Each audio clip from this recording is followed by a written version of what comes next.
Trump's Epstein scandal is now growing and, in a number of cases, getting worse in several very interesting ways that we need to talk about. Starting with the fact that Trump now wants Rupert Murdoch to be deposed in the Wall Street Journal lawsuit as soon as possible because, well, he's just too damn old. That's essentially what Trump's lawyers just said in a legal filing where they asked Murdoch to provide a deposition in Florida within 15 days. And that because Trump's suing Murdoch in the Wall Street Journal over an article that it published claiming that Trump signed a birthday card for Epstein that included a drawing of a naked woman and it referenced a secret, with Trump saying that this is libel and seeking $10 billion in damages. Specifically, you had Trump's lawyers saying that Murdoch needed to do this because he is, quote, 94 years old, has suffered from multiple health issues throughout his life, is believed to have suffered recent significant health scares, and is presumed to live in New York. And saying taken together, these factors weigh heavily in determining that Murdoch would be unavailable for in-person testimony at trial. And continuing, President Trump is requesting only to conduct Murdoch's deposition and have him produce documents associated only with his involvement in and any discussions related to the decision to publish the article. Though regarding Murdoch's age, one, I think it could be argued that Murdoch is at least half a demon creature, so a human being's lifespan is really not applicable to him. But also two, even if that's not true, you had outlets like NPR saying that Trump's demand to get him to be deposed so quickly, it's still unusual. So there you had a former executive for Murdoch's News Corp telling the outlet it's classic Trump. He is using lawfare, to use his own term, to silence people. The problem is he's going after people who are equally equipped and in some ways I would say better equipped to navigate this stuff. And then adding that this urgent deposition feels like a gratuitous attempt to poke the bear. With NPR then also saying that this marks a personal turn in the litigation by calling out Murdoch specifically, a man that Trump at least used to consider a friend. Now with all that, reportedly Murdoch's lawyer has already indicated that he would oppose this deposition effort, but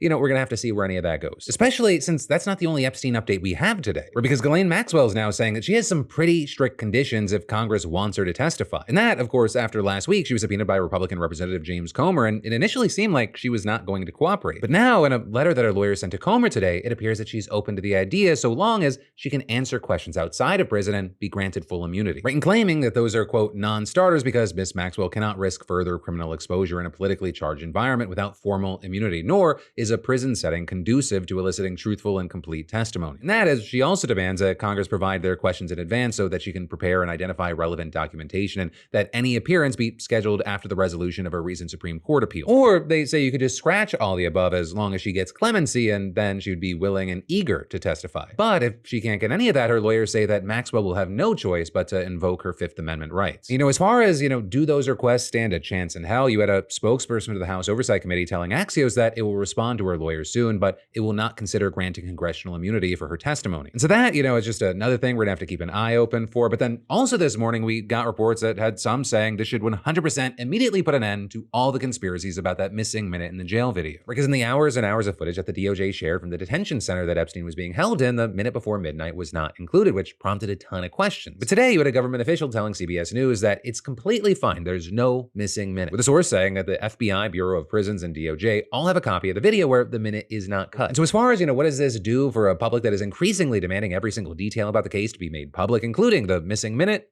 I'm not sure. Though notably, this is not the first time that officials have said that there is nothing to see in that minute. Because you had Attorney General Pam Bondi previously attributing it to sort of a glitch that results from the camera systems resetting every night, so every night should have the same missing minute. But then, surveillance, video, and forensics experts told CBS that a reset like this is strange and that it does appear that the video was edited in some capacity and not straight raw footage as officials had promised. And so with that, it probably comes as no surprise to learn that in the headlines today, you have people still just doubling down on their anger with the administration. With, for example, the likes of Joe Rogan, one of the biggest podcasters in the world with one of the biggest audiences out there. He was also a huge cheerleader for Trump in the weeks before the election, and he's accused Trump of gaslighting the nation on this issue. This is a line in the sand. Yeah. This one's a line in the sand. Yeah. Because this is one where there's a lot of stuff about, when we thought Trump was going to come in and a lot of things are going to be resolved. Yeah. We're going to drain the swamp. We're going to figure everything out. And when you have this one hardcore line in the sand that everybody had been talking about forever, and then they're trying to gaslight you on that. You then also notably had Megyn Kelly saying yesterday, this is self-inflicted. Now the president's very annoyed that it won't go away. It won't go away because of the way he's handled it. They've really created this own pickle for themselves, and we still haven't had a presser by Pam Bondi or even a long-form interview.